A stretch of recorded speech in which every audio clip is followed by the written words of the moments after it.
ជំរាបសួរប្រិយមិត្តអរគ្នាស្វាគមន៍មកកាន់អត្ថបទសុខភាពបន្តទៀតអញ្ចឹងអត្ថបទថ្ងៃនេះខ្ញុំលើកយកផ្លែឈើចំនួន4ដែលជួយកាត់បន្ថយ stress ហើយវាថែមទាំងបំពេញសម្រស់ឲ្យយើងថែមទៀតផងអញ្ចឹងចំពោះផ្លែឈើទី1ខ្ញុំគិតថាអ្នកគ្នាអាចស្គាល់ច្រើនហើយតើតើផ្លែ passion ដោយសារបើតាមគេហទំព័រ Healthline បានចុះផ្សាយថាផ្លែ passion ជាប្រភពដ៏អស្ចារ្យនៃវីតាមីន A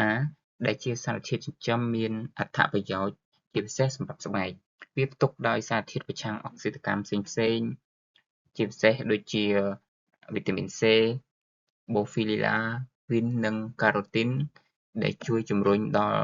សុខភាពស្បែកនិងពន្យាភាពចាស់មុនអាយុមិនត្រឹមតែប៉ុណ្ណោះនោះទេគ្រាន់តែខួរក្បាលរបស់អ្នកទទួលបានផ្លែ passion ភ្លាមវាក៏ជាផ្នែកមួយដែលជួយកាត់បន្ថយ stress ហើយធ្វើឲ្យអារម្មណ៍យើងរីករាយផងដែរអញ្ចឹងចំពោះផ្លែឈើទី2គឺផ្លែបឺរអញ្ចឹងផ្លែបឺរដោយសារតែផ្លែបឺរវាមានសារធាតុដែលអាចជួយស្រោចស្រង់ការខូចខាតនៃខួរក្បាលដែលរងការប៉ះពាល់ពីបញ្ហា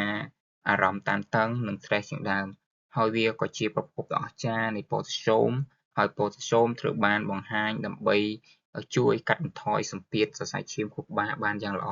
ដូច្នេះអ្នកអាចទទួលទានផ្លែបឺរមានអត្ថប្រយោជន៍ទាំងសម្រស់និងជួយចិញ្ចឹមខួរក្បាលកុំឲ្យជួបបញ្ហា stress បានផងដែរ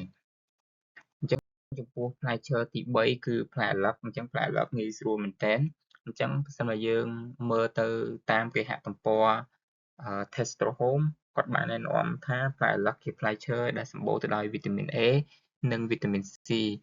ដែលប្រឆាំងអុកស៊ីតកម្មក្នុងរាងកាយជាពិសេសគឺសម្បូរដោយជាតិទឹកដែលអាចជួយធ្វើឲ្យត្រជាក់ក្នុងខ្លួនហើយថែមទាំងធ្វើឲ្យអារម្មណ៍យើងស្រស់ស្រាយទៀតផងនៅពេលដែលយើងបានញ៉ាំវារួចអញ្ចឹងផ្លែអាឡឹកអ្នកអាចយកទៅក្លុកធ្វើជាភេសជ្ជៈអ្នកអាចដាក់ឲ្យវាត្រជាក់ឬក៏អាចក្លុកភ្លៀងយើងអាចផឹកភ្លាមអញ្ចឹងនៅពេលអ្នកគ្នាធ្វើបែបហ្នឹងពេលញ៉ាំចូលទៅវាអាចធ្វើអារម្មណ៍យើងស្រស់ស្រាយអញ្ចឹងចំពោះផ្លែឈើទី4គឺផ្លែព្រីងអូខេអញ្ចឹងផ្លែព្រីងជួយដល់សុខភាពស្បែកនិងភ្នែកនៅក្នុងផ្លែព្រីងជួយបង្កើនចំនួន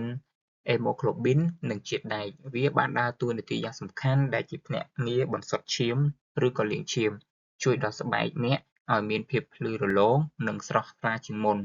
ក្រៅពីជួយដល់ស្បែកហើយវាក៏ជួយដល់ភ្នែករបស់យើងឲ្យមានភាពភ្លឺជាងមុនផងដែរនេះដោយសារតែវាមានសារធាតុរ៉ែនិងវីតាមីន C និង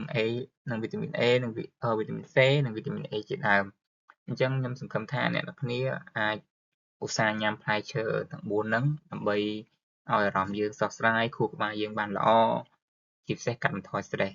បាទអរគុណអ្នកនរគ្នាអញ្ចឹងអត្ថបទសុខភាពខ្ញុំថ្ងៃនេះគឺមានតែប៉ុណ្្នឹងទេជួបគ្នានៅអត្ថបទសុខភាពក្រោយៗទៀត